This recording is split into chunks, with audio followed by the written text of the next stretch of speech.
As I mentioned earlier this week, we've been working hard over the last several days putting together a lot of information that we've been collecting and seeing in the fields. And today you're able to access the above link to be able to just watch a webinar that we put together that's going to basically address the following things. We're going to show some aerial imagery of just the variability in these fields. And that's an important thing that we address because we have to maximize our fields. We're also going to address what is the weather outlook for the next 30 days.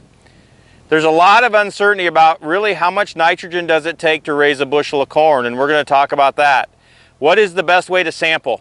If you want to know what's in your profile and help bridge that gap, what's the best way to sample?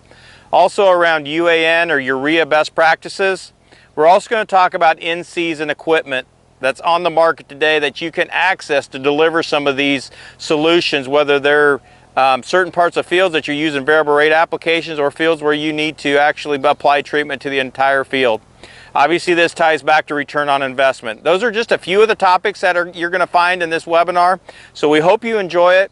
We appreciate your time and we'll look forward to other opportunities to do this in the future. In the meantime, we recommend that you reach out to your trusted consultant as you continue to process decisions that are going to make impact on your farm here in 2019. Good morning, everyone. My name is John Carlo. I'm the Director of Sales and Marketing with AgriVision Equipment, and I'm joined by Jamie Brand this morning. And we're very excited to bring you our first ever grower webinar. And today we're going to focus on maximizing yield and maximizing input impact. So when we think about who we are as AgriVision Equipment, and there's definitely some key factors that we focus on, and really we start with our vision. At AgriVision Equipment, our vision is to see and lead far into the future. Our people are passionate about winning and customer success, and in our culture, we value dedicated relationships built on trust. So when we think about our organization and how we're focused on your future, these are the foundational pieces that help us drive what we do to work with our growers and ultimately help them succeed. So as Jamie and I get rolling with this, one of the things we thought was very important is just to help everyone understand where we're headed, not just as AgriVision Equipment, but also as where we're headed as an industry. And one of the things we are seeing that is consistently very consistent with our growers is your needs, your expectations, your risk, and most importantly, your opportunity is greater than ever. And when we think about technology and innovation leadership and how that impacts your business and us, we feel very, very confident that if we can continue to lead far into the future, technology and innovation are keys to our strategy to help our growers. And that's some of what you'll see today that Jamie will bring you. So what does that mean to us? One of the things we are very driven to do is build a team of highly trained and highly focused employees who support our customers. The number one piece of feedback we receive from growers is the importance of service and support and maximizing uptime. Time is so valuable today. Specialization of expertise is a trend we're embracing to ensure our growers get the most out of their investment. There's no doubt you are spending a lot of revenue on equipment and technology, and it is our job to have the team to make sure you get the most out of that technology. And what Jamie's going to focus on very heavily today is around maximizing input efficiency and equipment efficiency, which is going to create a competitive advantage for you all. You know, at the end of the day, we are very blessed to have the opportunity to work alongside growers like yourselves, and we're excited to help you achieve your goals. So every operation is different. There are different drivers, different things you are all trying to achieve, but it's our job to ensure that we are providing the tools and resources to help you achieve your goals. So before we get into the agenda, and I'm going to kick it over to Jamie Brand, I thought I'd share just a little bit on Jamie and his background and really what he does for AgriVision Equipment. So Jamie has a long history, over 20 years of in-field agronomy experience, and we've had a long relationship. Jamie had worked for AgriLand FS as well as Yield 360, and we've always had a very good working relationship. And as we saw this game changing, we felt the need to bring on someone who has a lot of agronomic background, but also understands the grower need at hand and builds solutions to help our customers. So Jamie came on back in August. He's a certified crop advisor, and he leads our technology and innovation teams and has just done a tremendous job for us in not just strengthening our team through knowledge and experience, but also passing that on to growers. You've probably seen him on our YouTube and Facebook videos, but Jamie is a tremendous asset and is a tremendous asset to our growers and to our company. So we're excited to have him on board, but I'm going to kick it over to Jamie, and he's going to dive into the meat and potatoes of what you all came to see today. Thank you, John. We're just going to start here real quick with the agenda. We've had some great conversations here with our growers, and it just seems like the agronomy that we work on today is tied so much more quickly to equipment than it ever has in the past as we try to gather information, manage these fields, and do the things that we want to do. So when we look at this, one thing we're going to look at here is the weather. So as we start looking at where this weather's going, what this outlook looks like, what are some things that we're going to want to put in place, and what is this crop going to need as we continue to go through to maximize it?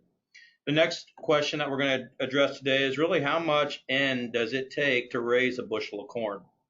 You know, if you ask about 9 out of 10 people, they're going to use that 0.9 to 1.2, really depending on you know, really who they talk to, but really it takes quite a bit more than that. And we're going to talk about that here today. Also, when it comes to sampling, a lot of people have sampled in season for looking at ammonium, looking at nitrate, and quite frankly, haven't had great results. They either feel like the samples they're taking are too low and giving them a scare or a sense that they're in big trouble. And in some situations, they're getting numbers that are significantly too high and giving them peace of mind that they should not have. Another one is around UAN and urea. Those are our common products that we're using in season, and what are those best practices? We're going to hit just a little bit on looking at ROI across acres. And then we're going to look at in-season equipment options. So there are a lot of options out there that growers can use that they can get across these acres. In many cases, parts of this is just upgrading something that you currently have to be able to come in and perform these functions if they're needed in your fields. So as we look into spring 2019, crops are all over the place. The corn that you're looking at here on the right is V7 corn. It's looking good, really from the road, but I would tell you, as good as this field looks, there's concerns. Soybeans here that were planted 28 days apart. Certainly some are significantly ahead of others, and we look forward to being able to evaluate that as we go through the growing season. But back to the picture on the right, when we dig up our soil, we went through a very tough fall. We went through a tough spring with surplus rainfall. We basically really seen a change in the structure of this soil. Also, we're going into mid-June in the sun. We've had 90 degrees days that just baked this soil. And our structure as we dig up is not incredibly favorable for a rooting environment. You know, we've already seen that moist soil get baked and start to crack open very, very quickly. And so it seems like when it rains a lot, we need to keep rain coming just to keep things being forgiven, to be able to stimulate roots, to keep that soil kind of tempered down to promote that rooting environment. And we'll get to that just a little bit more here just lately, but streaking of NH3 applications has been very prevalent. And so a lot of people are questioning, why am I streaking and why are they not streaking? And so the days of really just putting anhydrous ammonia on at an angle and not seeing this are probably over. NH3 as part of a program with an AMS product or UAN as a carrier to be able to help that crop get going, stimulate microbial activity until those roots can grow down into the nitrogen bands is something we probably really want to look at. At the end of the day, if you look at those two root systems on the right, the one on the bucket that's on the right of the top of the bucket was fortunate enough to get laid right over top of the nitrogen band. The one there on the left, you can see the nitrogen deficiency. It unfortunately was placed about 15 inches away from the band. And so we see these streaks, and unfortunately, as we go into these fields later on, that plant never, ever catches up. Tremendous amount of variability. right now is a great time. This is a drone picture that we took. I mean, it's hard to tell when you're walking at it just how much variability there is within the fields. But as we look at variability and what it means, it can be very expensive. And usually variability at V7 not addressed is variability with a yield map. And so this is a field, granted they're not the same field, but we have looked at yield maps for years, and we're like, what do we have to do to minimize those areas that are dragging down our yield? And you can start to look to the picture on the left and say there are areas of this field that more water has ran across, that more water has sat on, that is going to cause my tank to probably cause my corn plant to have the weakest link. And it very well could be tied to nitrogen and sulfur. So it may not be the cause, but a lot of situations where we're going into these fields late at black layer and we're sending in stock nitrate tests, we're seeing those areas of those fields stick out greatly, and the tests are coming back certainly deficient in nitrogen in the plant. So those are something to think about. A V7 ugly field that's not addressed usually turns into a yield map that's not what we really want. Now this picture is a picture that we use a lot, and granted it's designed to show variability from row to row in a planter that's not tuned up professionally before we go to the field. And you can see just across a planter we're going anywhere from 188 bushel in a row to 227 bushel. So that's just a planter that's not planting to its full potential, not calibrated, not singulating. But then we start thinking about putting on top of that the variability of what's going on in these fields. So we can dial our planter in and we can take away this variability, but still from foot to foot, from acre to acre, there's a lot of variability. And just like that planter needs to be set up for every row so that it's maximizing, we need to look at every acre being set up to be able to have success as well. The one thing is we look at temperatures as we look at rainfall moving forward. The fear always is rain comes, it messes with our soil structure, it makes it challenging for early root development, it makes it challenging to plant, and then our fear is always that it's going to turn off dry. The worst case scenario is planting into something and then turning off dry, watching things start to crack back open, and it really kills what that plant's trying to do to be able to basically create a footprint to be able to pull up moisture and nutrients. So when we look at temperatures, really the next 30 days is below. If you look at here, this is the 1st of July, we're getting to normal temperatures. But what is the precipitation going to do? Is this going to continue? This is some information that we got from This Week in Agribusiness. And I think that when we look at the forecast today, the rain chances that we're getting are lighter than what we've had. But the prediction is by the time we get to the end of the month that we're going to get into heavier rainfall events. So are there some things that we can do now between now and the 24th or the 30th of June to be able to kind of recharge some of these soil profiles in areas that they significantly need them? The one big thing that we help and watch farmers process is making decisions. So most farmers, I'd say all farmers, make over 140 major decisions each season. And that's anything from marketing to seed variety, to water management, to nutrient management, to herbicide management.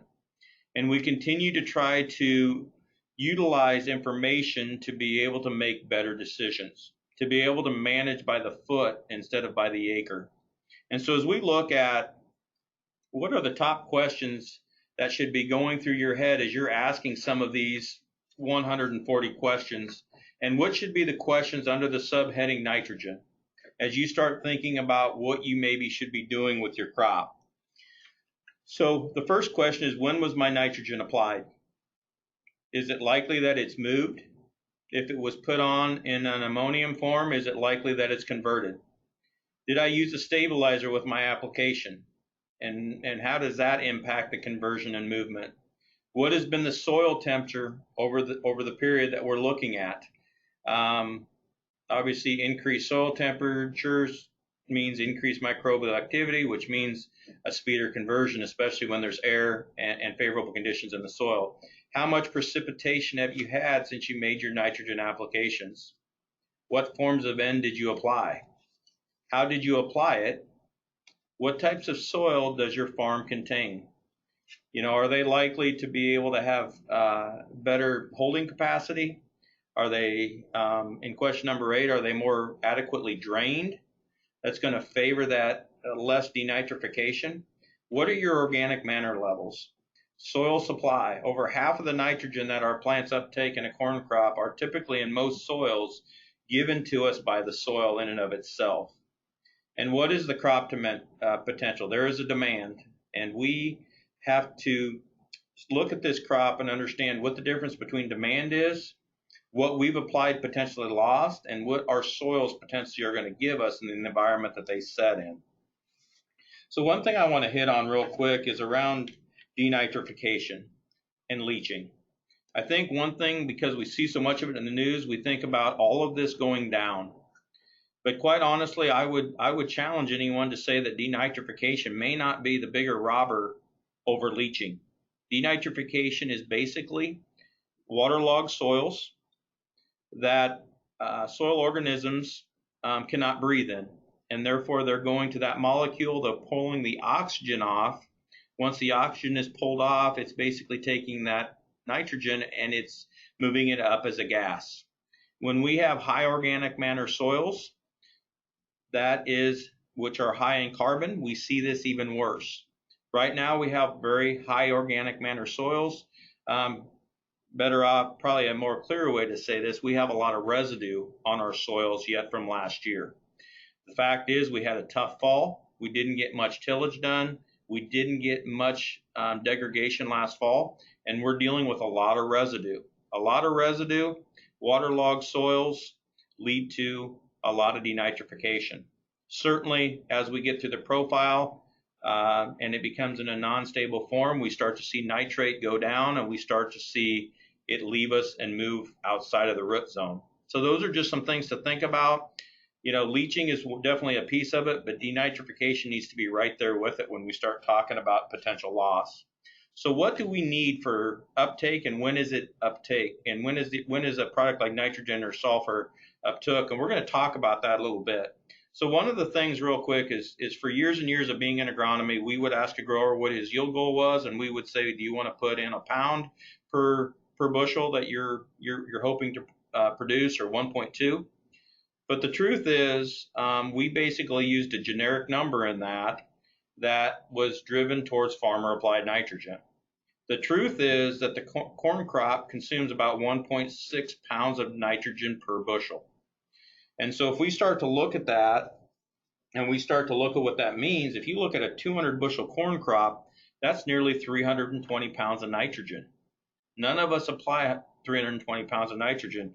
We had a few fields go over 300 bushel last fall. That's over 480 pounds of nitrogen. So one thing we want to think about right now, there's farmer applied nitrogen and there's soil given nitrogen. When we look at early nitrogen and mid-season nitrogen, it's predominantly driven by farmer applied nitrogen. As we go through mid-season, our soils typically start to mineralize and start to give us back that nitrogen. And typically, as we go later in the growing season, a higher percent of the nitrogen that's uptaken is actually given by the soil. So as we start to look at B7 corn, it's important that we get this thing canopied, that we get this thing into mid-season and into slightly late season with these farmer applied applications, so that our soil then can help take over and carry a bigger part of that load. So the one thing, and this is just a quote from Ken Ferry, managing nitrogen means supplying the difference between what the crop needs and the amount the soil supplies, and doing it at the right time. The biggest thing to remember is rarely do nitrogen applications after R1 make much difference. The reason is because that's typically if we've got good canopy, moisture, warmth, organic matter, and a pH that's in, our soils are giving us back that nitrogen. We are stimulating nitrogen early on, we're feeding the plant, and we're waiting to hand the baton off to some degree. Certainly all through the growing season, there's a certain ratio of each one, but as we get to the end, it's higher as far as what we see from the soil. So when do plants need nitrogen? So the earlier picture that I showed you was a V7 corn plant. Tallest corn I think I've been in is V7 today. We've used probably around 20% of its total nitrogen uptake. As we get to B10, which today is certainly not going to be chest tall corn, it's probably going to be knee to waist tall corn. As these plants are jammed up a little bit, we're only going to be at 25%.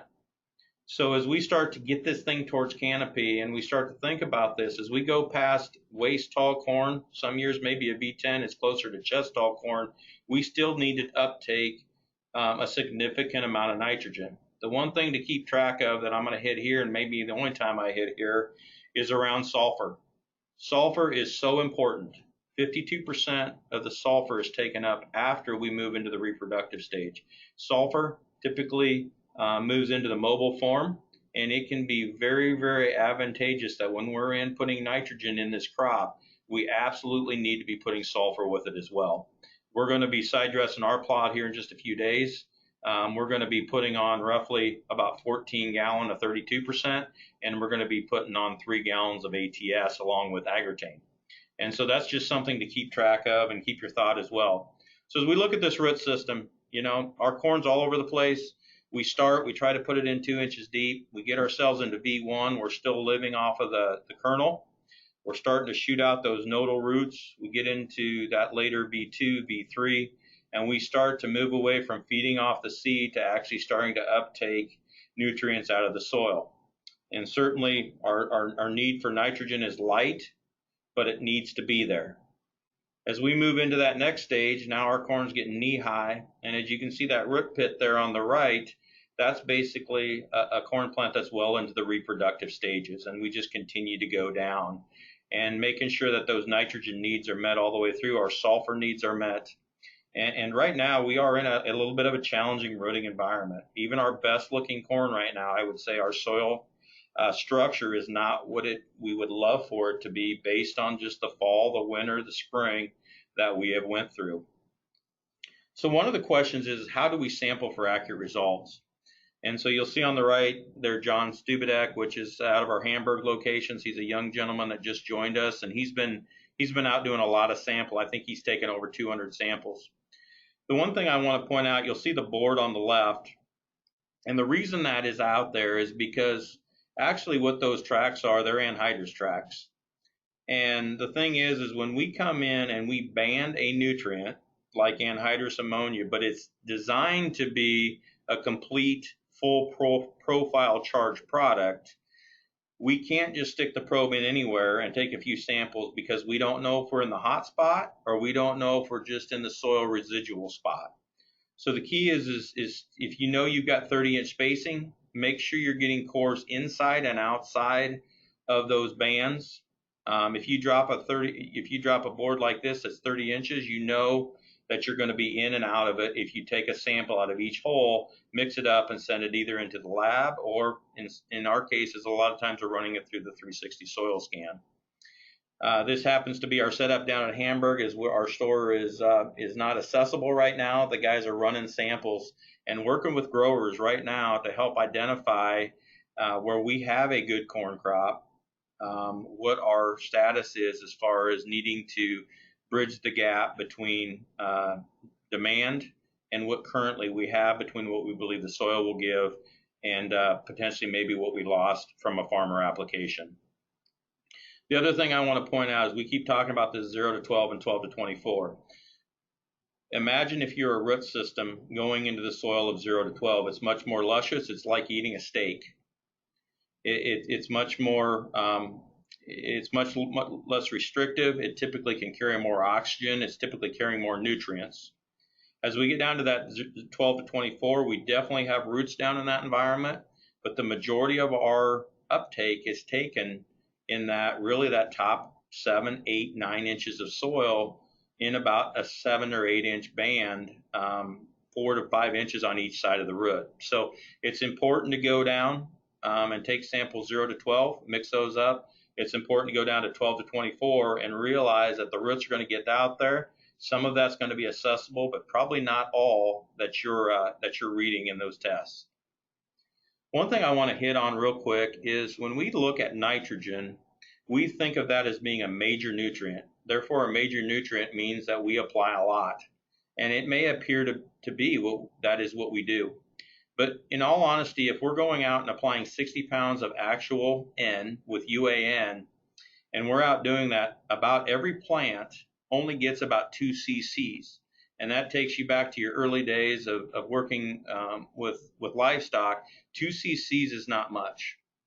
So as we start to progress into placement, the one thing we want to keep in mind is if we have options of what we can do with placement, how we're going to try to make sure that farmer input gets in, the one thing that we're really seeing going away from is this center of the row coulter application. And the reason for that is because once the crop canopies, most of this water is funneled down to the base of the plant, and that center of that row becomes pretty idle.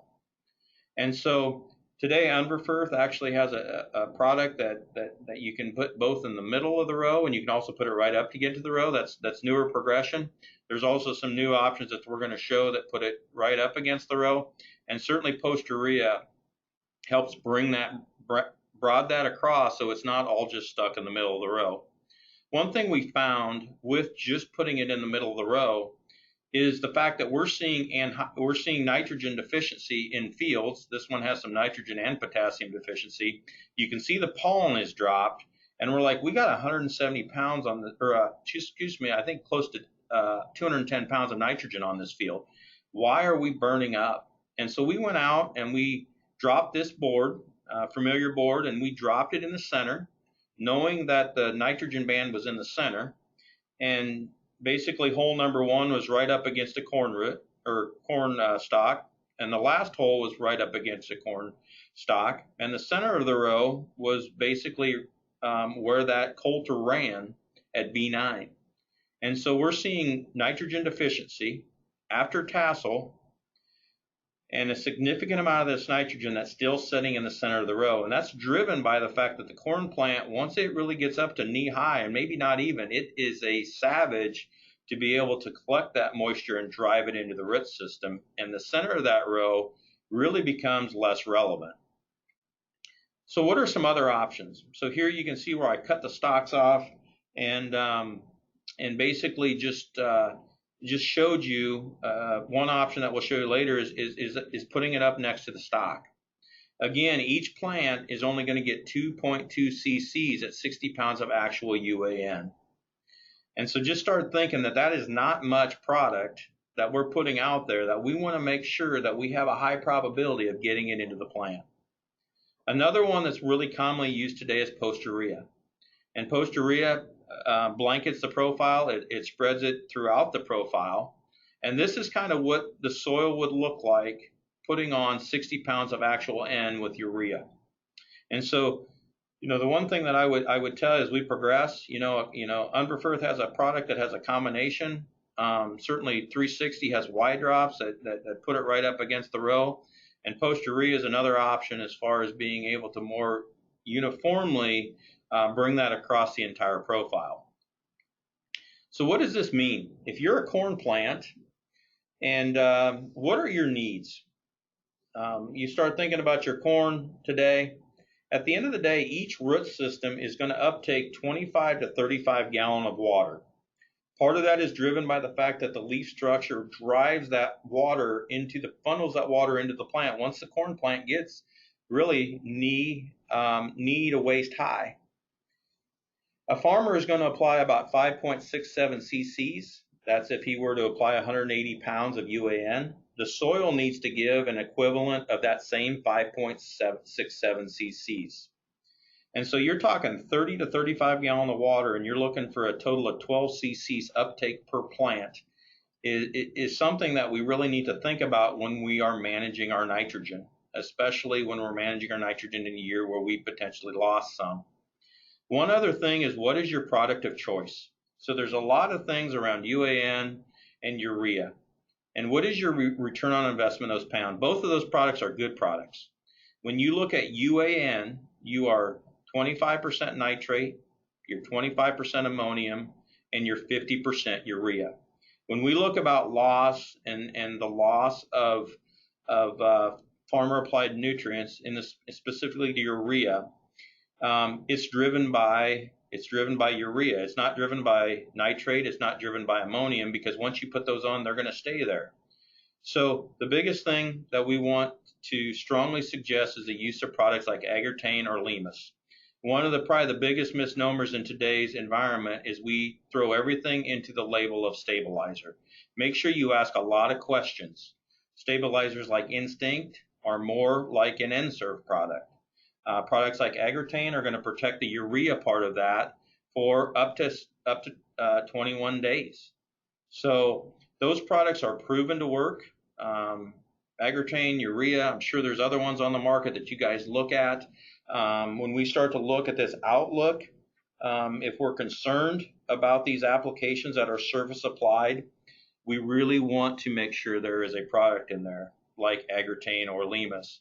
Another thing is when you're using post-urea, it's absolutely essential that there is a stabilizer with that because it will prevent some of the burning and crop injury that we have seen from urea applications. This is just simply a real quick split nitrogen trial that we ran last year. So it's basically 180 pounds of fall. Certainly didn't have the spring like we had this fall versus a split application of 100 pounds of fall and 80 pounds at V14, which was later than we wanted to run. I would not recommend that. These V8, V9, V10 applications, V7 applications are great times to go in. But we saw about a $25 change in that return and roughly about a 13 bushel change. And so I don't think anyone questions the value of split nitrogen. And I don't think anyone questions the value of trying to put nitrogen on that can be very mobile, closer to rapid uptake. So another one is this hidden hunger. So this is plant health. It's a combination of nitrogen and plant health. And you can see the ears on the right. The ears on the right had multiple applications on the top. The top ones did. The ones right below it, the bottom of that screen, had just one shot. And so it was 150 pounds of spring anhydrous that those bottom ears on the right got. The top ears got 100 pounds of spring anhydrous and 62 pounds in season. The difference was the difference between 192 bushel and 213. And so the key is to manage this variability. We know that we probably have had more loss this year, so the differences could be more significant than what we've seen in the past. This is one thing that I want to get back to, is just the ability to manage variability. I can't think of 10 fields in our whole footprint that do not have some point of variability that should not be addressed specifically with technology that we have. There's probably every field out there that does not deserve to have more nitrogen than there is today because it's not going to pay. There's areas in fields today that would significantly benefit you from an additional 40 to 50 pounds of nitrogen. And so we want to minimize the impact of an ugly yield map, a yield dragging down, especially when we have some opportunity in our footprint, because quite frankly, it may not feel like it, but compared to other areas of the Corn Belt, we are much more optimistic on what we have in our field and planted today. This is one thing we've got, a gentleman gave this to me yesterday, actually Dan Lucas out of our Hamburg location, where I showed you earlier, John Stubadek pulling some samples. They're building variable rate nitrogen recs for growers to go out and apply.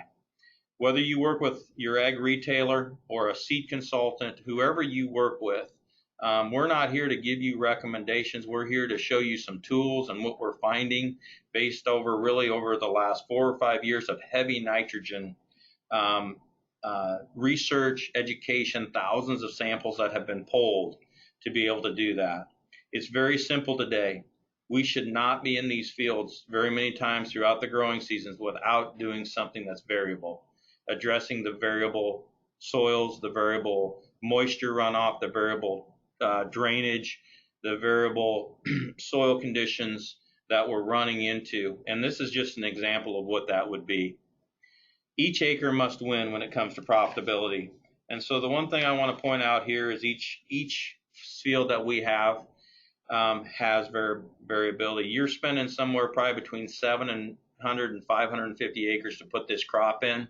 I know over the last couple of weeks, some of you have been selling corn over $4. The difference between 200 bushel and 230 bushel times 4 can make a significant difference. especially when we start looking at that revenue generated, and it potentially could be done with not a significant amount of input cost that goes with that. One other thing is that we're working with here at AgriVision Equipment is with Granular and just different people to help bring you the ability to look at a map and know whether that part of that field was profitable. So everything is driving us to variability management, data, and education. And when we start looking at the different things that we've done, it makes a huge difference, and it makes a tremendous amount of sense for us to start understanding the things that we do, whether it be by the foot, by the acre, by a work zone, of really what we're doing from a profitability standpoint. So as I wrap up here, I hope this has been something that has been beneficial. I would suggest doing some sampling. Likely you have an ag provider that does that sampling for you. They may have a mobile product like 360 Soil Scan. You may send that product into a lab like Midwest Labs that we found to be a great resource that can give you both ammonium and nitrate, and they can help build what that bridge might be between what you need to apply to meet that expected demand. So with that, I'm going to pass it back to John Carlo as he wraps up our session.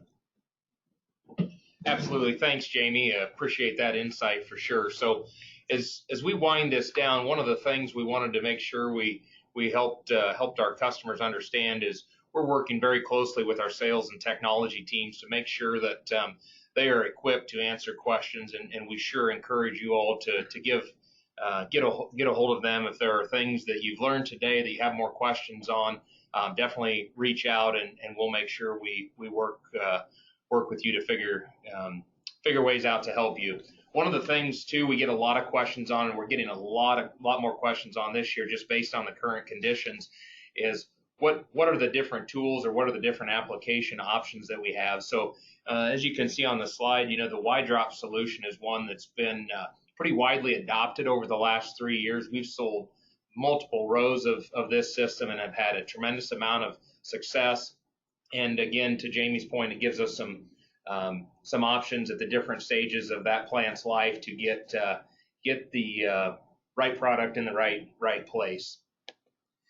The other thing that we share as well is we have several products through John Deere in terms of dry boxes that we can equip and put on our R-Series sprayers. We do carry a few of those in stock.